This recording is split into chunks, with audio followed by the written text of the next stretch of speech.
శ్రీశైలం శిఖరం దృష్ట్వా ముఖలింగం ముఖం దృష్ట్వా పునర్జన్మ నవేజతే. అంటే శ్రీశైలం శిఖరాన్ని చూసినా అలాగే ముఖలింగంలో దర్శనం చేసుకున్నా సరే మళ్ళీ పునర్జన్మ అంటూ ఉండదు అనేది ఒక నానుడి. అయితే శ్రీముఖలింగం చరిత్ర ఏం చెప్తుంది, అసలు శ్రీముఖలింగంలో దర్శనం చేసుకుంటే ఎటువంటి పాపాలు పోతాయి అనే దానికి నిదర్శనం చాలా ఉన్నాయంటూ కూడా ఇక్కడ చాలా వరకు మనకి పురోహితులు అయితే చెప్తూ ఉన్నారు. అసలు చరిత్ర ఏం చెప్తుంది, చరిత్రకారులు ఏం చెప్తున్నారు అనే దానికన్నా ముందు పురాణాలు ఏం చెప్తున్నాయి అనేది తెలుసుకునే ప్రయత్నం అయితే చేద్దాం. ఇక్కడ మనకి పురోహిత సంఘానికి కొంతమంది పెద్దలైతే ఉన్నారు, వారిని అడిగి మరిన్ని విషయాలు అయితే తెలుసుకునే ప్రయత్నం అయితే చేద్దాం. గురుగారు నమస్తే. శ్రీముఖలింగం దర్శనం చేసుకుంటే అసలు పునర్జన్మ అంటూ ఉండదు అనేది ఒక నానుడి ఉంది. ఇది ఎంతవరకు కరెక్ట్? అసలు శ్రీముఖలింగం చరిత్ర ఏం చెప్తుంది? కాశీ మరణాముతి, కాశీ వెళ్ళి మన దేహాన్ని ఇడిచిపెట్టాలి. ముఖలింగం ముఖం దృష్ట్వా పునర్జన్మన వేచితే, పవిత్రమైన వంశధార నదికి వెళ్ళి స్నానం చేసుకుని అష్టలింగాలు దర్శనం చేసుకుని ముఖలింగేశ్వర యొక్క దర్శనం చేసుకున్న వాళ్ళకి మోక్షం ఇచ్చే లింగం శ్రీ ముఖలింగేశ్వర స్వామి. శ్రీశైలం శిఖర దృష్ట్వా, శ్రీశైలం అనే శిఖరాన్ని దర్శనం చేయాలి, అందరికీ సాధ్యం కాదు.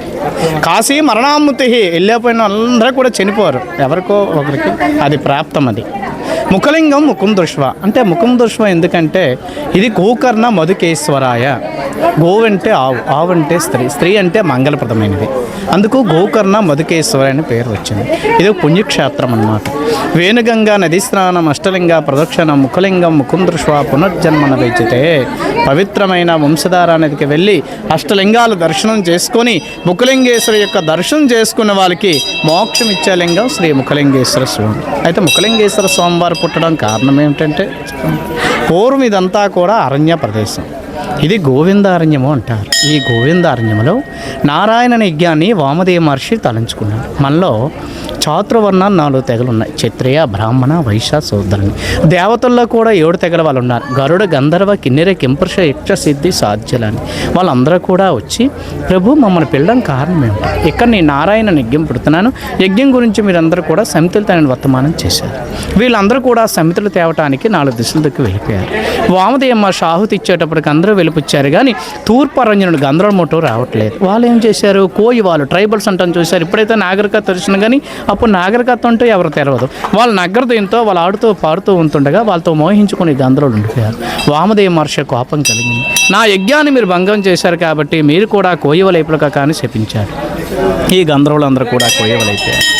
వాళ్ళు వచ్చి ప్రభు మా తప్పు అయిపోయింది, మా తప్పును క్షమించి మా శాపాంతరం మాకు ఇవ్వనని అడిగారు. నా శాప మోహం కలియుగ ప్రారంభం. ముఖలింగేశ్వర స్వామి వంశధార నది ఒడ్డున ముఖదర్శనం చేసి పుడుతున్నాడు, అప్పుడు మీ శాపాలు పోతాయి, అంతవరకు కూడా మీరు కోయవలైపోలక కారు చెప్పించారు. నా శాపానికి తిరగలేదు. సరే ఎవరి లోకానికి వెళ్ళిపోయాను. కొన్నాళ్ళు అయిపోయిన తర్వాతను శ్రీశైలం ఒక జంగపు శ్రీ కాశీ వెళ్ళాలని తినుబండారులు వేసుకుంటూ కాలినడతో రాగా ఇక్కడికి వచ్చేటప్పటికి కను చీకటి అయిపోయింది. ఇక్కడ చిత్రసేన మహారాజును సవర్రాజు చూశాడు. అమ్మ నువ్వు ఎక్కడ వెళ్తున్నావు? రాజా నేను కాశీ వెళ్ళాలనుకున్నాను, తర్వాత అయిపోయాను, ఈ రోజున తలదోసుకొని రేపు పొద్దున పోతుంది.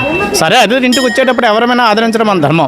కుటేరం ఇచ్చాడు, కమ్మని తేనె ఇచ్చాడు, ఎదురు బొంగులు ఇచ్చాడు, కాల్చుకుంది, భుజించింది, తెల్లవారు లేచింది, చెట్టునో పుట్టునో పూజించడం ఆచారం. మనం ఏ లింగాన్ని మనం అభిషేకం చేసుకున్నామో అది ఒక ఎప్ప చెట్టు, ఆ ఎప్ప చెట్టుకు 2 కొమ్మలు ఉన్నాయి, నిత్యము పువ్వులు పోస్తుంది. ఇదేంటిది, కాలం లేని కాలంలో పువ్వులు పోస్తుంది. ఇందులో ఈ చెట్టులో ఏదో మహత్యం ఉందని చెట్టు పూజలు చేసుకుంటూ కాలక్షేపం చేస్తుంది. యేసు సప్రానికి వెళ్ళాడు. ఓ జంగమా, కాశీలో ఎవరున్నారు, ఇక్కడ ఎవరున్నారు? ఇక్కడ ఒకటి తక్కువ 1 కోటి లింగాలతో ముఖదర్శనం చేసి పుడుతున్నాను, ఇది దక్షిణ కాశీ అని స్వప్నానికి వెళ్ళగా నా కాశీ వెళ్లకుండా చెట్టు పూజలు చేసుకుంటారా ఆగను కాలక్షేపం చేస్తుంది. రాజు చూశాడు, వచ్చి నేటికి 10 దినములు అయిపోతుంది, కాశీకి మార్గం చూపిస్తాను. రాజా నా మనసు మారింది, నా కాశీ అంటే లేదు, మీరు చెట్టు రాజులు, ఏ కన్యనైనా సరే పెళ్లి చేసుకోవచ్చు, దాన్ని తప్పేమట్లేదు, నన్ను పెళ్లి చేసుకోరాజుని వర్తమానం చేసింది. సరే అన్నారు. తన భార్య సవర భార్య ఉంది, ఆ భార్య అనుమతి తీసుకున్నాడు, బంధువులంతా అనుమతి తీసుకున్నాడు, ఈవిడ కూడా పెళ్లి చేసుకున్నాడు. అప్పుడు ఆ సవరాజుకి 2 భార్యలు, చిత్కల. చిత్తని భార్య సవరది, చిత్త జంగప్సరి. వాళ్ళకి ఆధారం చెట్టు, ఆ చెట్టుకు 2 కొమ్మలు కూడా 2 భార్యకు కూడా పంచిపెట్టేశాడు. రాజు ఏం చేస్తున్నాడు, దానింట్లో పూట దీనింట్లో పూట కాలం గడుపుతున్నాడు. ఈ పెద్ద భార్య ఏం చేసింది, ఆవిడ వాటాకు వచ్చే ఎప్ప పూలు పడుతున్నాయి, ఎప్ప పూలు పట్టుకుని ఇక్కడ వంశధార నది ఉంది, నది ప్రక్కన ఒక కావుంటాయన ఉండేవాడు. ఆ కావుంటాయన దగ్గర పోతే ఆ పూలు తిన్నట్టుగా ఏదో పిండి నొక్కలు ఇచ్చేవాడు. రొట్టె కూడా కాల్చింది, ఆవిడకు భర్త కూడా కొద్ది పెట్టింది, ఆవిడ కూడా కొద్ది భుజించింది. ఈవిడ అలా కాదు, శ్రీశైలం ఇచ్చిన ఆవిడ నదికి వెళ్ళి స్నాన సంధ్యాలు చేసుకొని ఈ బోధి రేఖలు ధరించుకుంటూ చెట్టు దగ్గరికి వచ్చి ఓం నమస్తే అంటే ఆ వాటకి వచ్చి బంగారు పూలు పడుతున్నాయి. ఆ బంగారు పూలు పట్టుకున్న సావుకరి దగ్గర వెళ్ళగానే సాయి పప్పు సన్నబియ్యం రసవర్గాలు ఇస్తున్నారు. నా పెద్ద భార్య రొట్టె కలిసిన దశవతి కానీ ఇవి రసవర్గాలు పడతాం రామచంద్ర కానీ అలా కాకుండా ఇద్దరు కూడా సమానంగా చూసుకుంటున్నారు. వీళ్ళిద్దరూ కూడా సావుకరి దగ్గర కలుసుకున్నారు. ఈ పెద్ద భార్య అడిగింది సావుకారి, ఏమిటి సావుకారి, ఒకే చెట్టు పూలు ఇద్దరం తెస్తున్నాం కదా, నా సవతికి నువ్వు సాయిపప్పు సన్నబియ్యం రసవర్గాలు ఇస్తున్నావు, నాకేంటి నువ్వు పిండి నోకలు ఇస్తున్నావు, ఏంటి కారణం? సావుకరితో దెబ్బలాడుతుంది.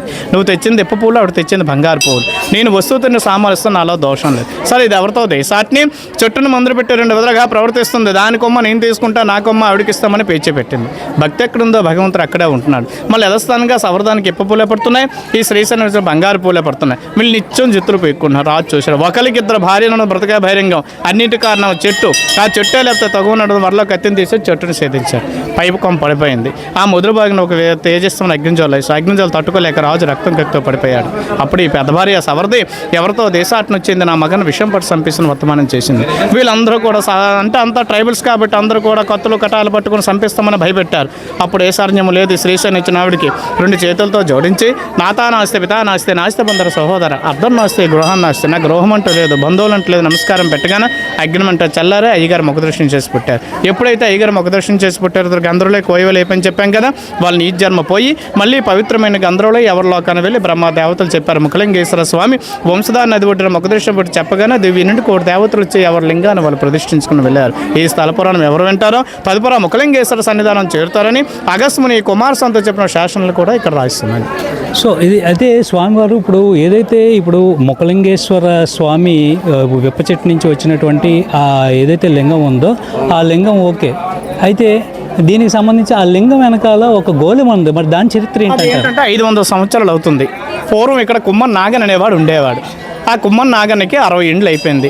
ధనం ఉంది, ఐశ్వర్యాలు ఉన్నాయి, కానీ సంతానం లేదు. శివ నాకు 60 ఏండ్లు అయిపోయింది, సంతానం కలిగినట్టుగా అయితే నేను మట్టి గోళం ఇస్తామని మొక్కున్నాడు.